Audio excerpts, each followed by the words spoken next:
¿Qué ha pasado en el sistema educativo? Bueno, esto era para ponernos en ambiente, ¿no es cierto?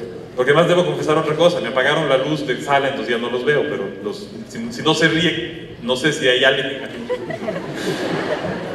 Sí, también se vale aplaudir estas cosas. Bueno. No, pero no ahorita, pues, no ahorita, cuando se deba. Cuando ustedes digan, wow, eso que dijo que bacán, ya no. Ministerio de Educación. El Ministerio de Educación, por la Constitución de la República, es la autoridad educativa nacional. Es el ente rector de la educación en el país. ¿Cómo nos ven los maestros y los niños? Como un grupo de gente que se reúne las noches en oficinas sin luz, a beber sangre y a planificar cómo hacer sufrir a toda la docencia ecuatoriana y cómo torturar a todos los estudiantes. ¿Qué es lo que sucede en realidad? Exactamente eso. Solo que no bebemos sangre, café. No, no es cierto. Es decir, no es tan cierto. No planificamos cómo hacer sufrir, pero sí a veces se toman decisiones que buscan cambiar el país. Y a veces cambiar el país es complicado. Cuando estamos acostumbrados a vivir una dinámica de país, tomar decisiones que cambien esa dinámica es complicado. Y contarles que una decisión que se tome en el Ministerio de Educación es una decisión que toca a todas las familias del país. Todas las familias del país tienen alguien en el sistema educativo. Hace un mes más o menos se emitió una disposición para regular el tiempo y la cantidad de tareas escolares que se envían a las casas de los estudiantes. Nunca habíamos tenido primera plana en los diarios nacionales con políticas de cambio de currículo, capacitación docente. Se manda una directriz de controlar el tema de deberes y tuvimos primera plana en 4 medios nacionales. La mitad de la población decía que bueno, por fin mi hijo va a poder ser un niño, y la otra mitad decía qué barbaridad, si no le mandan deberes va a ser un drogadicto. Entonces nosotros pensábamos que si la familia piensa que el niño no hace deberes va a ser un drogadicto, el problema no es del niño, el problema está en otro lado. Entonces, el Ministerio de Educación en estos años ha hecho varias cosas y tiene varios retos.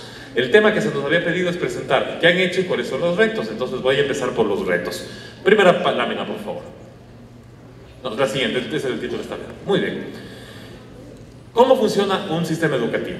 Un sistema educativo recibe niños que ingresan desde muy chiquitos, 3, 4, 5 años, y pasan en un sistema educativo, en una escuela, en un colegio, hasta los 18 años, casi siempre, a veces 19 o 20, y salen como bachilleres. Eso nos parece lógico y obvio, ¿no es cierto? La institución educativa es esa, el niño entra y sale, normal.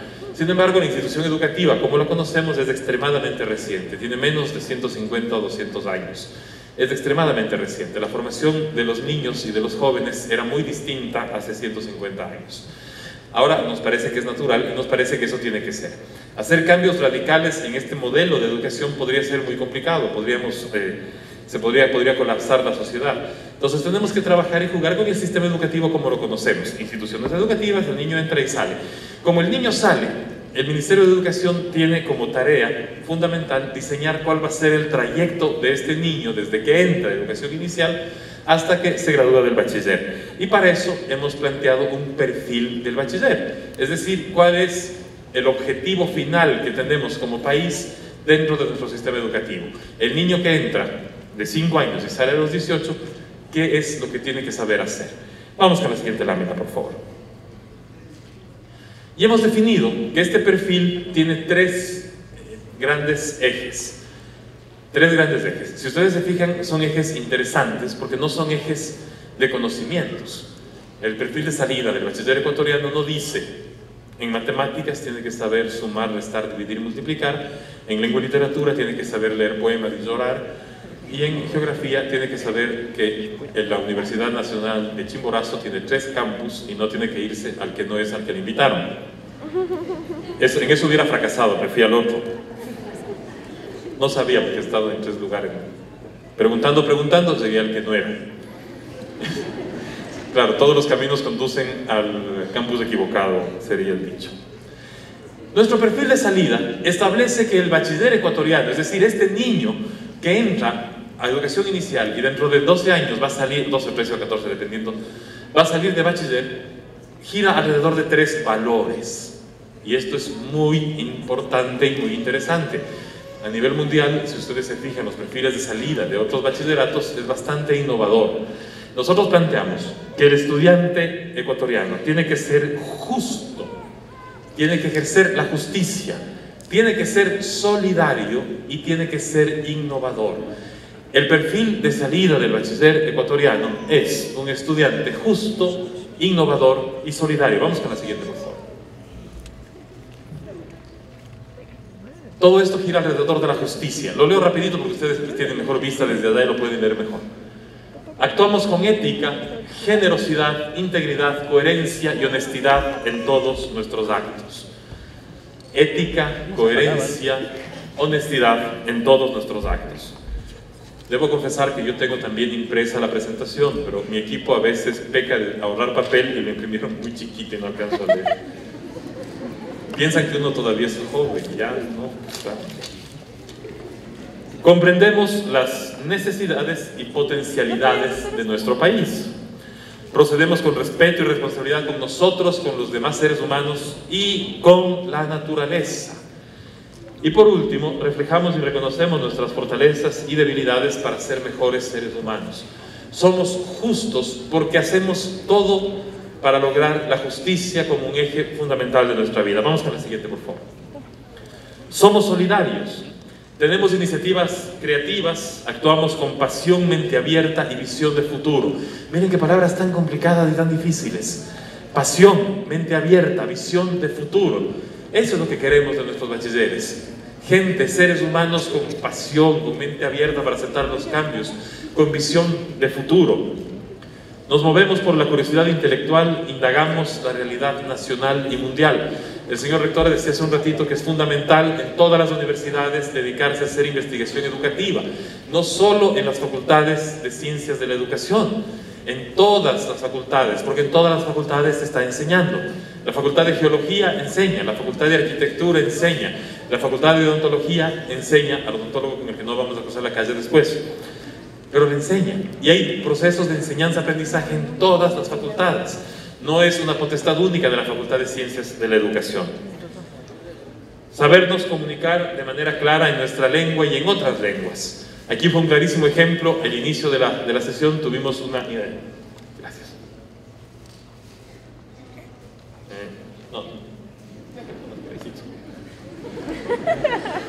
No necesito, en serio, siéntese nomás, no sea malo, me pone nervioso. Ese es un problema de los expositores. Los profesores damos clase 6 horas diarias, ¿no es cierto? Y es muy difícil que cuando uno está dando clase un alumno se pare y diga, profe, una agüita. No, pues, uno tiene que dar la clase nomás, pues. Después se desmaya, pero eso ya en la casa. Actuamos de manera organizada con autonomía e independencia. Autonomía e independencia, fundamental para nuestros estudiantes. Todavía algunos estudiantes, cuando entra el profesor a la clase y le dice, bueno, para mañana tienen que tomar apuntes del trabajo en equipo que vamos a hacer, y el profesor le pregunta, listo, profe, y el estudiante le pregunta, listo, profe, con esfero de azul o de rojo. Todavía pasa, y todavía hay profes que califican si está con azul y rojo, ¿no es cierto? Y verde. Siguiente, por favor. Somos innovadores. Tenía que pasar en el somos innovadores, está bien.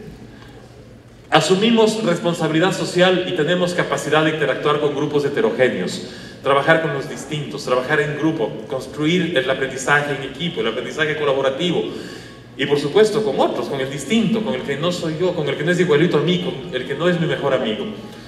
Construimos nuestra identidad nacional en busca de un mundo pacífico y valoramos nuestra multiculturalidad y multietnicidad. El Ecuador es el país más pluridiverso del mundo en compacto, en el más pequeño espacio. Tenemos 14 nacionalidades, tenemos 18 pueblos, tenemos la necesidad de trabajar con todos y con todas y construir una nación diversa.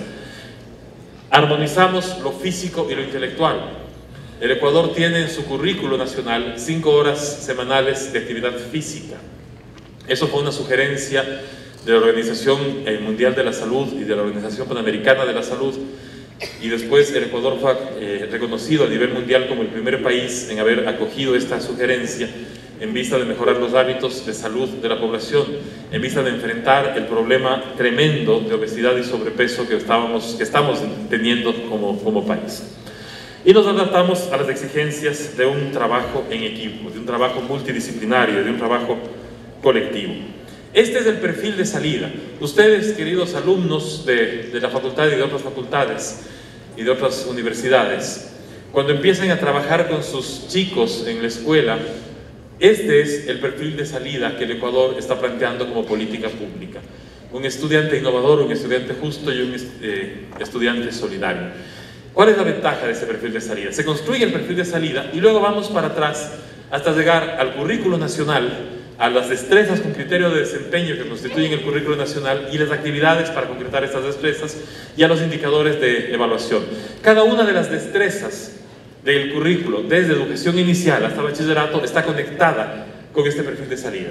Es decir, ustedes van a trabajar el barrio en segundo de básica y el barrio que es el segundo de básica está interactuado a trabajar en equipo, está interactuado con actuar con ética y generosidad, y cada uno de estos perfiles de salida, de estas cositas que son tan poquitas, está permeando todo el currículo nacional, lo que nos permite que el trabajo hacia obtener este perfil de salida sea un trabajo técnico y sea un trabajo posible. Esta es la única tarea que tenemos como docentes, lograr que nuestro estudiante, después de pasar por la escuela durante todos estos años, además de aprender a usar la peinilla y el pañuelo, sea justo, sea innovador y sea solidario. Vamos con la siguiente lámina, por favor. ¿Cuáles son las políticas educativas y los avances implementados, emprendidos por el Ministerio de Educación? Contarles, por ejemplo, que en el año 2006, sí, en el año 2006, antes de que empiece el gobierno del presidente Rafael Correa, el Laboratorio de Calidad de la Educación, el ISESE, Laboratorio de la Calidad de la Educación de la UNESCO, una oficina de la UNESCO que queda en Santiago de Chile, organizó el segundo estudio regional comparativo y explicativo de la calidad de la educación. Este estudio evalúa a estudiantes de séptimo año de todos los países de América Latina que participan en el estudio, que se inscriben en el estudio. En el año 2006, el Ecuador obtuvo los peores resultados de toda América Latina. Estábamos con Honduras y El Salvador, los países de Centroamérica muy empobrecidos y con problemas muy graves de guerra, entre los peores resultados de toda la región. Esto fue en el año 2006. En el año 2012 se toma el tercer estudio regional comparativo y explicativo, y para sorpresa de América Latina y del mundo, el Ecuador es el país que más mejoró en calidad de aprendizaje. Explico clarito, la prueba es una prueba aleatoria a estudiantes de séptimo de básica de todo el país que lograron demostrar que habían mejorado sus aprendizajes de manera sustancial. Toda América Latina mejoró sus aprendizajes un poquito, pero el Ecuador estuvo más allá de lo normal, más allá de lo regular. Tanto así que en el informe que se llama Educación para Todos, que lo publica la UNESCO, que es el informe madre, digamos, de la política educativa, ustedes deberían tener eso en sus cabeceras, porque es el informe que plantea qué pasa con la educación en todo el mundo. Es un informe que habla de todos los países. Los países generalmente no tienen párrafos específicos. El Ecuador tiene 2 párrafos en el informe de Educación para Todos del año pasado. El primero en el que se explica el aumento en la calidad de la educación, y el segundo en algo que todavía no ha sido suficientemente conocido, o no es suficientemente conocido, pero contarles que el Ecuador es el país con la política educativa más abierta a recibir ciudadanos de todo el mundo en situación de refugio. En el Ecuador, una persona que viene refugiada de otro país solamente tiene que presentar el carnet de refugiado o la solicitud de refugiado para ingresar al sistema educativo. No necesita ningún otro documento, ningún otro papel, no necesita el pase de año, no necesita la carta de la madre directora, no necesita la partida de nacimiento de su lugar natal.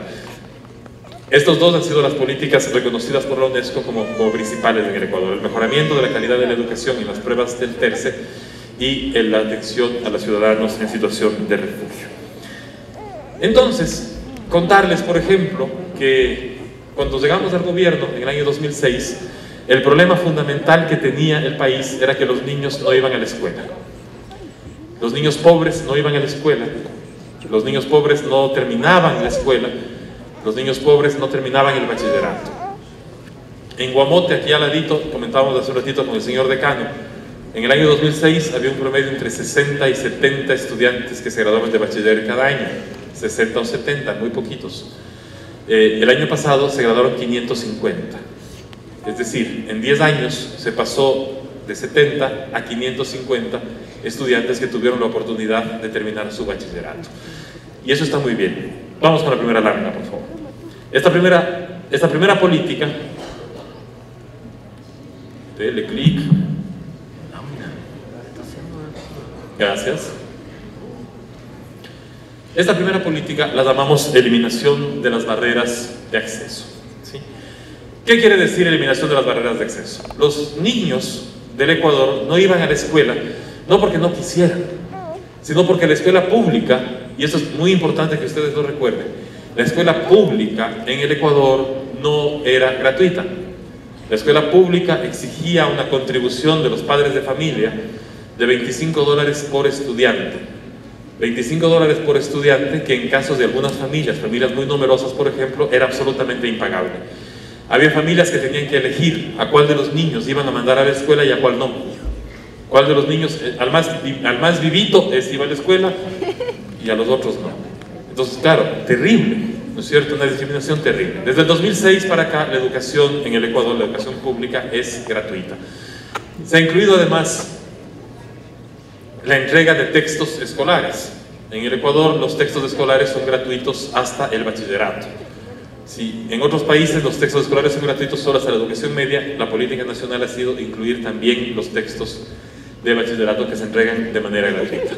Además, se entregan uniformes escolares y se entrega un desayuno escolar, focalizado en los quintiles más pobres de la población, pero se entrega un desayuno escolar de 200 días para todos y para todas. En educación inicial es universal. Vamos con la siguiente, por favor. Una política importante de infraestructura educativa. Cuando empezamos el gobierno, empezaba el año lectivo, los medios de comunicación tenían que salir a la esquina, encontrar una escuela en muy mal estado y decir: es imposible que este gobierno empiece clases en estas escuelas. Si ustedes recuerdan, el año lectivo ahora empieza y no aparecen esas escuelas. Y no es porque los medios no las busquen, el problema es que no las encuentran. Se ha logrado mejorar muchísimo la infraestructura educativa. Todavía tenemos escuelas precarias, todavía tenemos escuelas bidocentes en la Amazonía, en lugares muy alejados, aquí mismo en la provincia. Todavía tenemos, absolutamente cierto. Pero tenemos 11.000 escuelas y hemos trabajado para tener la mayor cantidad posible de escuelas en las mejores condiciones. Hay un proyecto que es emblemático también, que es el de las unidades educativas del milenio. Este proyecto es un proyecto que busca hacer un efecto de demostración. Escoger los lugares más pobres, los lugares más desaventajados, los lugares donde tenemos mayores resultados más malos en los exámenes, y ahí construir las mejores unidades educativas con la mejor infraestructura y los mejores docentes. Vamos a terminar el gobierno con alrededor de 160 unidades educativas del milenio, entre las que ustedes conocen, las de ladrillo, y las prefabricadas que estamos empezando a construir este año, que las hemos llamado unidades educativas del milenio siglo XXI. Cumplen los mismos estándares, tienen una duración de 25 a 30 años y se construyen de manera mucho más rápida. Entonces, el ordenamiento de la oferta educativa también es parte de esta estrategia. Contarles que en el Ecuador las escuelas se creaban por la voluntad básicamente de los asambleístas, de los ministros, y contarles, por ejemplo, que en Quito, en el centro de Quito, centro sur de Quito, en un barrio que se llama La Magdalena, teníamos una escuela, en la esquina siguiente una escuela, en la esquina siguiente una escuela, ninguna completa, ninguna tenía la planta docente completa, ninguna tenía los estudiantes completos. Investigamos como estudio de caso qué pasó ahí, y claro, era la voluntad del alcalde, del concejal, del diputado, que pedía que se construya la escuela con el nombre de la abuelita, del abuelito, del tío, del primo, y la infraestructura educativa se construía bajo pedido, no se construía con planificación y no se construía conforme a las necesidades reales de la población. Eso ha cambiado, estamos en un proceso de ordenamiento de la oferta educativa que busca que todo esto esté regulado, que busca que todo esto esté de la mejor manera. Hemos visto entonces barreras de acceso, gratuidad de la enseñanza, ordenamiento de la oferta educativa, nuevas unidades educativas del milenio, organizar la oferta para tratar de tener unidades educativas completas, con planta docente completa, con laboratorios y con acceso a Internet y a los demás servicios. Sin embargo, la calidad de la educación no está solamente en la infraestructura, la calidad de la educación no está solamente en el acceso. Hay algunos otros pasos. Vamos con la siguiente lámina, por favor. El currículo 2016, que está en vigencia desde este año lectivo para el régimen cierre, busca, entre otras cosas, que en el aula no se trabaje solo la parte cognitiva, que se trabaje la parte emocional, se trabaje la parte de valores, se afiancen las habilidades de cada estudiante desde la educación inicial hasta el bachillerato. Es un currículo que ya va dejando de lado, es un proceso en el que vamos dejando de lado solamente el tema cognitivo para encontrar ya la construcción de conocimientos, de habilidades, de saberes y de aprendizajes. Es un currículo que además no es un currículo que dicta cada año qué es lo que se debe hacer. Es un currículo que busca que sea la escuela, que sea el profesor, que sea el área, quienes vayan construyendo el aprendizaje, quienes vayan construyendo su propio itinerario y su propio camino, de acuerdo a las realidades de cada escuela. Y aquí contarles un chisme. La única forma de mejorar la calidad de la educación es que la escuela tenga autonomía para diseñar sus procesos. No hay otra forma de mejorar la calidad de la educación. ¿Qué ha pasado en el Ecuador? En el Ecuador del 2006 no teníamos estándares nacionales, no teníamos un currículo nacional. El currículo de bachillerato databa de 35 años antes. Yo empecé a dar clases hace 27 años. Y me acuerdo que cuando empecé a dar clases me dijeron, chévere, pero tienes que traer el currículo. Yo era profesor de lengua y literatura. Entonces, claro, el currículo es facilito. Hace 27 años no había todavía Google. O sí había, pero no llegaba acá. O no estaba el currículo en Google. Entonces tocaba ir a buscar el currículo nacional. Era un libro que se había impreso 18 años antes, o 20 años antes. Quedaba en el Ministerio de Educación un par de copias. Entonces uno tenía que ir al ministerio, dejar la cédula, el riñón y a la novia en prenda para que le presten el libro, cruzar la calle, fotocopiar y devolver. Algunos no devolvían porque la novia no encontraban pretexto para deshacerse de la novia y la dejaban ahí. Todavía tenemos un banco de novias de la biblioteca. Entonces este currículo era un currículo muy viejo y era un currículo muy por contenidos. Entonces hemos hecho en estos 10 años 2 cambios curriculares importantes para abandonar ese currículo por contenidos y alcanzar un currículo que sea por habilidades, por destrezas, por conocimientos y que permita construir de mejor manera el aprendizaje. Contarles, por ejemplo, que uno de los proyectos emblemáticos de estos 10 años es algo que toma 10 años hacer. Estamos construyendo el índice de calidad de la educación. El índice de calidad de la educación es darle a cada escuela un numerito, un índice, y de acuerdo a ese numerito y de acuerdo al comportamiento de la escuela en cada evaluación del índice, la escuela podría ir ganando autonomía, y podría ir ganando autonomía en cuanto a las horas de clase, en cuanto a las contrataciones, en cuanto a los libros de texto, en cuanto a todos sus procesos de enseñanza. Para poder llegar al índice necesitábamos de estándares nacionales que no teníamos, evaluaciones nacionales estandarizadas que no teníamos, evaluación docente que no teníamos. Entonces todo esto ha permitido ir construyendo un andamiaje sólido institucional que permita evaluar a las escuelas. Acabo de cometer uno de los pecados de un expositor. No tengo ni la más remota idea de la hora a la que empecé ni de la hora a la que debo acabar. Y como tengo luces en los ojos ni siquiera veo a nadie, así que cuando se aburran me dicen ya cállese, yo me voy. Lo proyectan ahí. Una vez estuve invitado al Encuentro Mundial de Educación en Londres, hace unos 4 o 5 años. Hubo 2 países invitados, Finlandia y Ecuador. Sí, esas son las cosas que no se saben en el Ecuador. Finlandia, que lo miramos todos como referente en calidad de la educación, estuvo la ministra de Educación de Finlandia y estuvo el viceministro de Educación de Ecuador. Y en este evento, que era un evento así enorme, ¿no?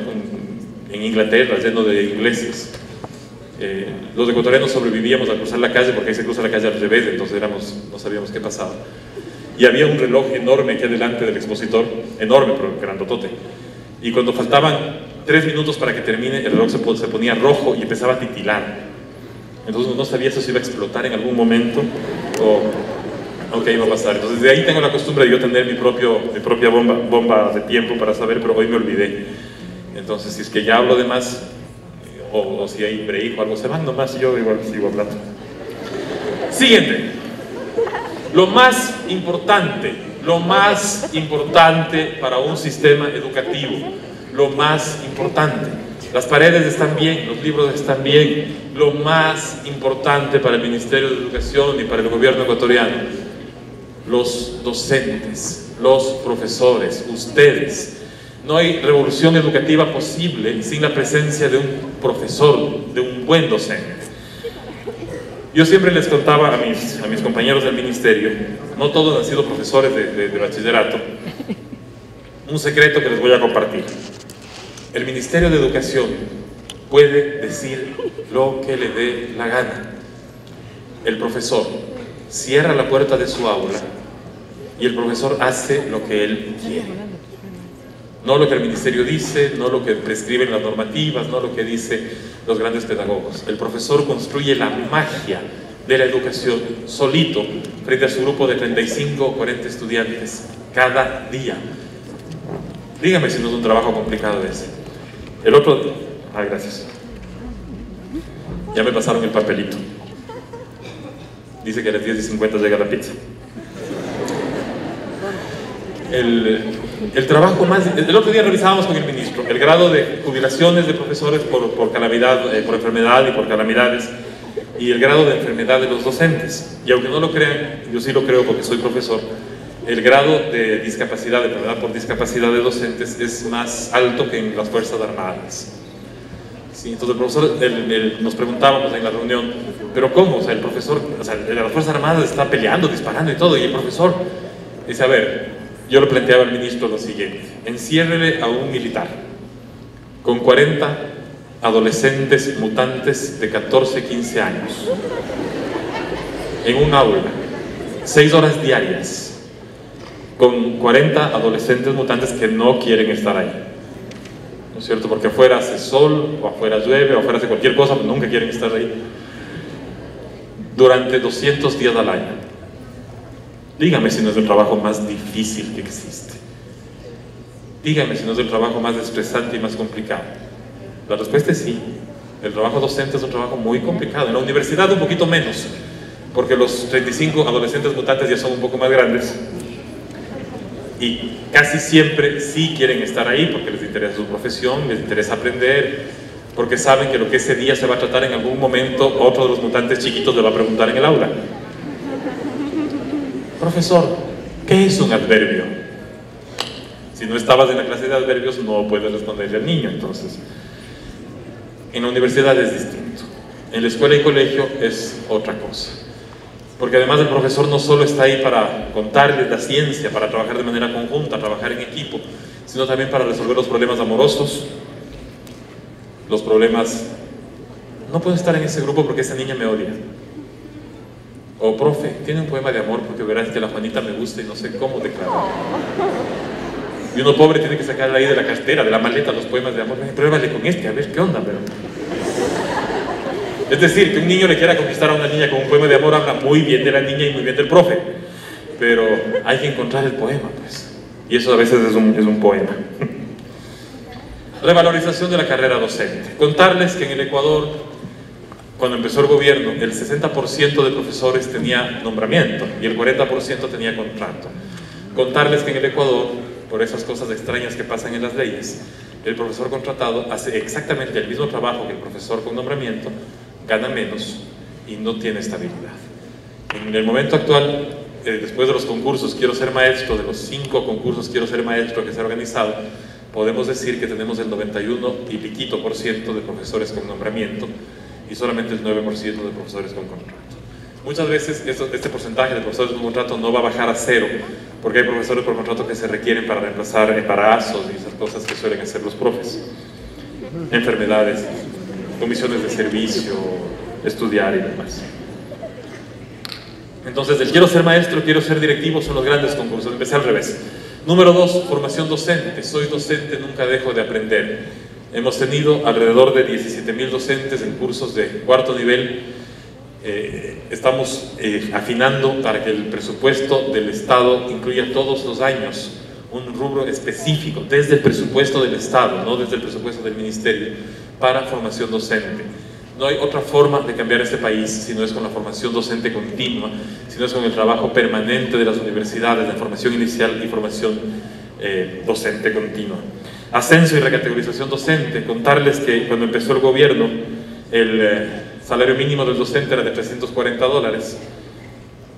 Y no era cierto, además, porque el salario mínimo de $340 estaba constituido por un montón de bonos, que el sueldo del docente era de $100 y piquito, y que tenía el bono por el día del maestro, el bono por la distancia, el bono por responsabilidad, el bono, y al final tenía 340. Cuando se jubilaba descubría que la jubilación no contemplaba los bonos, se jubilaba con los 120, por eso ningún profesor se quería jubilar. Hemos jubilado también una gran cantidad de docentes.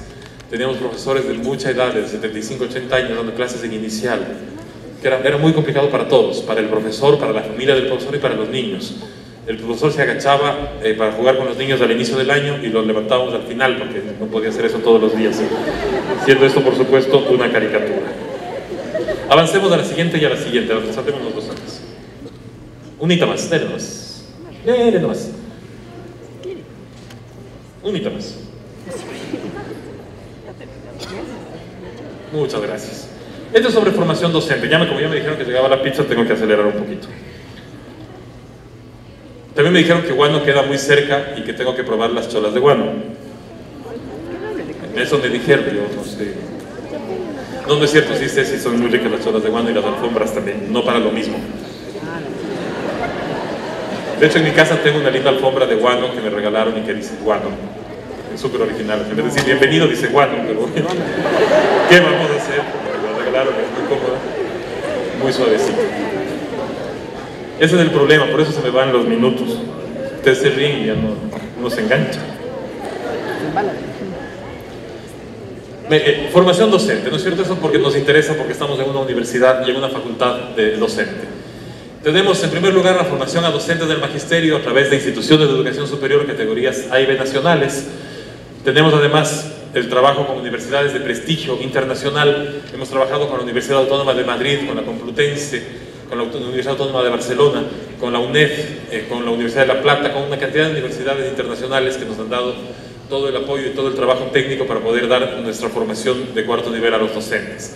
Es cierto, este año las maestrías tuvieron un pequeño problema de... No hemos podido lanzar más maestrías por ahora, por el tema del petróleo y el tema de la baja de ingresos fiscales. Sin embargo, el compromiso y la propuesta es que esto quede amarrado desde la Asamblea Nacional, desde el presupuesto del Estado, para que la formación docente no haya forma de tocarlo, quede blindado ahí y se trabaje siempre con alrededor de $25 millones para formación docente de cuarto nivel todos los años. Vamos, dos hitos más, por favor. Unita más. Gracias. Ahora voy a contarles así rapidísimo un par de novedades del sistema educativo que también son importantes. Hemos establecido, por ejemplo, dentro de las escuelas, el trabajo en ejes transversales. Inclusión y diversidades. El Ecuador es un sistema educativo inclusivo. Nos falta muchísimo. Cuando me decían cuáles son los retos que tenemos retos en inclusión. ¿Ya están los niños con necesidades educativas especiales en el aula? Sí, ya están. Tenemos más del 90% de niños que pueden estar en el aula que ya están en el aula. El problema es que todavía no están del todo incluidos. El problema es que todavía los profes no sabemos qué hacer. El problema es que nunca se termina de aprender cómo incluir un niño. Se pueden dar todos los cursos que quieran, todos los posgrados que quieran en educación inclusiva, pero uno aprende a incluir a los niños en el aula cuando tiene un niño que tiene que incluir en el aula. Es la única forma, porque cada niño es un universo totalmente distinto. Yo he trabajado con varios niños de inclusión y aprender cómo manejar un niño con Asperger, o aprender a manejar un niño en silla de ruedas, o aprender a manejar un niño sordo es extremadamente complicado y se aprende caso por caso. Lo importante es que el Ecuador ha tomado la decisión política y la decisión nacional de trabajar en la inclusión. Educación para la paz y prevención de la violencia. Estamos conscientes de que tenemos un problema de violencia en el Ecuador, tenemos un problema de violencia de pares, que no es grave y gravísimo comparados con los estándares de América Latina. Tenemos un problema de drogas en las escuelas, que tampoco es tan grave comparado con América Latina. Pero hablar de estadísticas cuando se trata de vidas humanas es absurdo. Decirles que la estadística nos demuestra que somos el país que tiene el menos porcentaje, pero sin embargo la política del ministerio es cero tolerancia a las drogas en el sistema educativo y cero tolerancia a la violencia. Tenemos que seguir trabajando en eso y estos son los grandes retos que todavía tenemos que trabajar. Para eso hemos creado los departamentos de consejería estudiantil, que están en todas las instituciones educativas y que están permitiendo que nuestros docentes tengan una herramienta adicional y un apoyo profesional adicional. Adelantemos 2 láminas, por favor, que pueden ser 3 también. Unita más. Eso. Ya perdí el papelito que me decía cuánto tiempo tenía. Ah, pero es una ventaja. El papel es fijo, me dice, tiene 10 minutos. Entonces yo veo el papel y tiene 10 minutos todavía. Muy bien. Claro, esa es la carta de amor que uno le escribe a la novia o la mujer. Te amo hoy y siempre, abajo, no importa cuando leas esto. O sea, tienes 10 minutos, súper. Educación intercultural bilingüe, voy a tratar de ir más rápido. Nuestro sistema educativo es un sistema intercultural, sin lugar a dudas. Nuestro sistema educativo tiene que dar respuesta a esta interculturalidad. No lo hemos dado todavía de manera tan fuerte como se quisiera o como se debería. Sin embargo, hay avances importantísimos. El sistema intercultural bilingüe, antes del gobierno, era un sistema que no estaba manejado por el Ministerio de Educación. Estaba manejado por las organizaciones sociales, lo que hacía que había 2 sistemas educativos distintos, lo que hacía que el sistema de educación intercultural bilingüe no alcanzaba los estándares nacionales, lo que ponía en desventaja al sistema de educación intercultural bilingüe al momento de acceder a la universidad o a un empleo. En el año 2016 se suscribe un acuerdo ministerial que pone en vigencia el modelo de educación intercultural bilingüe, el MOSEIB, modelo hecho y construido desde las nacionalidades, desde los pueblos, desde las organizaciones, y lo pone en vigencia dentro del sistema educativo nacional. Por primera vez en la historia, en la educación intercultural bilingüe está dentro del sistema educativo nacional con exactamente el mismo valor. El proyecto interesantísimo de las intercultural bilingüe. Hemos declarado 14 unidades educativas guardianas de la lengua. Eso quiere decir que se está poniendo todo lo que podemos poner para que cada una de estas unidades educativas del milenio, guardianas de la lengua, trabaje para proteger la lengua, para proteger la cosmovisión y para proteger la cultura de las nacionalidades. Avancemos 2 más, por favor. Actividades extraescolares, la siguiente. Proyectos escolares y la siguiente. Participación estudiantil son 3 estrategias para trabajar de manera interdisciplinaria. Los mejores currículos del mundo y los países más avanzados en educación en el mundo trabajan de manera interdisciplinaria. Es decir, no son compartimentos cada una de las aulas, matemáticas, solo matemáticas, lengua, solo lengua, y sociales, solo sociales. La idea con estas 3 estrategias, proyectos escolares, que está dentro del currículo. Imagínense de lo que estamos hablando. Hay una hora que se llama proyectos escolares, que es una hora interdisciplinaria en la que el estudiante tiene que trabajar más o menos lo que él quiera o pueda, con el apoyo de profesores, pero uniendo alumnos de distintos cursos y uniendo conocimientos de distintas asignaturas. Trabajo interdisciplinario. Cuando ustedes ven los libros de texto y dicen que en Finlandia se trabaja de manera interdisciplinaria, cuando ustedes ven la experiencia de la Madre Montserrat en Barcelona, que yo creo que es uno de los mejores colegios del mundo. Tuve la suerte de conocer ese colegio. Aquí en el Ecuador decidimos entrar con fuerza con el modelo de Montserrat en los colegios jesuitas.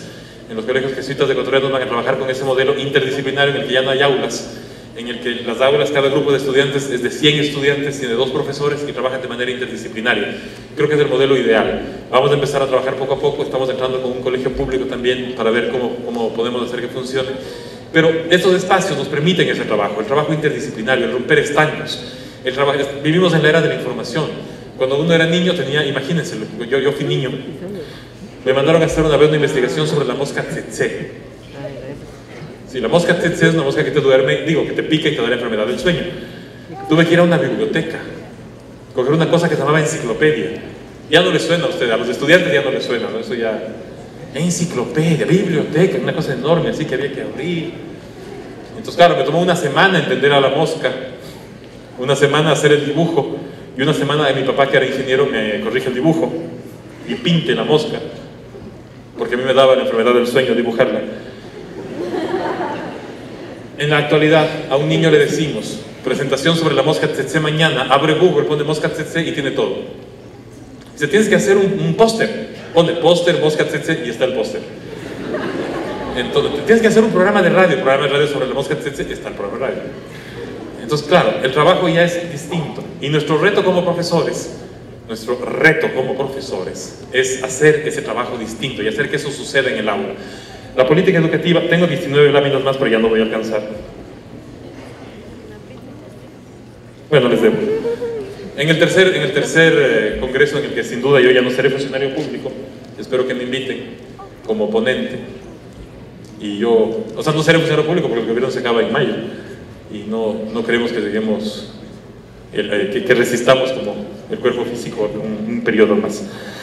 Entonces, para cerrar, sistema educativo ecuatoriano, un sistema muy complejo, un sistema con más de 3,5 millones de estudiantes, un sistema con más de 150.000 profesores, 11.000 instituciones educativas, un sistema que tiene una política pública que busca que nuestros estudiantes sean justos, innovadores y solidarios, un sistema que confía ciegamente en la calidad de nuestros docentes y que ha trabajado para que mejore cada vez más la actividad de los docentes, la vida de los docentes. Nuestro sistema educativo que ha cometido muchos errores y que estamos corrigiendo los errores sobre el camino y que estamos construyendo lo que nosotros queremos que sea en 10 años el mejor sistema educativo del mundo. El mejor sistema educativo del mundo, que es como lo hemos definido, no es un sistema educativo en el que los estudiantes tengan simplemente las mejores notas, los mejores resultados de los exámenes estandarizados. Corea sucede eso, en Corea tiene los mejores resultados, pero también tiene la tasa más alta de suicidio adolescente, porque se enfocan tanto en los resultados que el que no alcanza el resultado termina matándose.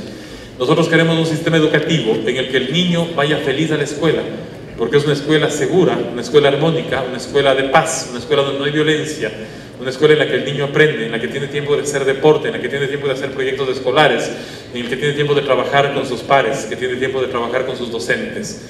Una escuela en la que el docente vaya feliz, una escuela en la que el Ministerio de Educación deje de pedir tantas malditas matrices, porque nos quita todo el tiempo de dar clase, que es para lo que estamos diseñados los profesores.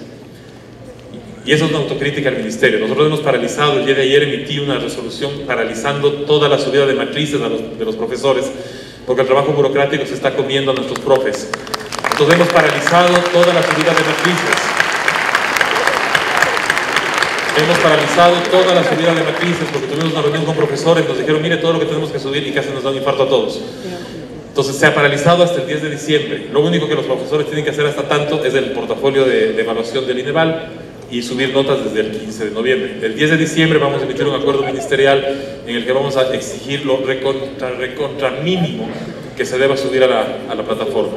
El profesor hace demasiados trabajos dentro de su aula, hace demasiadas actividades de planificación. Y quiero terminar solo con una reflexión. En el Ecuador los profesores dicen que es terrible que trabajemos 8 horas. Y yo le digo que alguien que diga que es terrible que un profesor trabaje 8 horas, 6 horas de clase, 6 horas de institución educativa y demás, es alguien que nunca ha dado clase. Y eso es una mala noticia para los estudiantes. El trabajo de un profesor no es de 8 horas, jamás. El trabajo de un profesor es de 20 horas por lo menos. Porque nosotros no dejamos de ser profesores nunca. Un dentista, vuelvo al dentista al que no le saludamos, ¿se acuerdan? 4:30, se acaba la hora de atención, el dentista cierra la boca del paciente y se va nomás. ¿Cuándo han visto ustedes un dentista que vaya por la calle con el paciente con la boca abierta así hasta la casa y que en la casa siga? El abogado, se termina el juicio, cierra el maletín y se va. Ningún abogado se lleva al juez a la casa. Bueno, sí, pero no es legal. El profesor, suena el timbre de salida, ¿no es cierto? En todos los niveles, universitarios también. Cierra el timbre de salida, los alumnos se van, ya se acabó la clase, ve a la casa. El profesor recoge todos los trabajos del día, las planificaciones, el examen que va a tomar mañana, el libro que tiene que terminar de leer porque si no, no puede terminar de tomar el examen, las adaptaciones curriculares, ¿no es cierto? Suena el timbre y el profesor se lleva todo su trabajo a la casa. El profesor no trabaja 8 horas. Si alguien les dijo cuando ustedes se inscribieron para ser profesores, para estudiar docencia, que es un trabajo fácil, que trabajan 8 horas, les mintieron. Busquen al abogado amigo y demándenles, o al dentista y que les hagan calles. El trabajo del profe no termina nunca. Y no termina nunca porque nuestros alumnos después se gradúan y cuando tienen un problema, ¿quién buscan? Es al ex profe. Y cuando tienen un problema no buscan al dentista, buscan al profesor. Y nuestro trabajo no termina nunca y es por eso que es la profesión de las profesiones.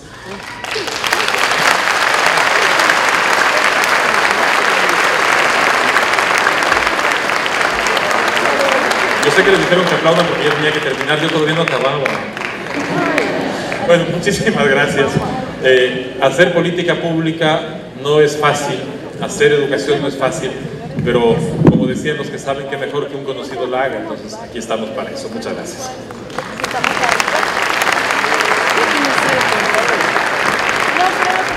Gracias a usted, maestro, profesor.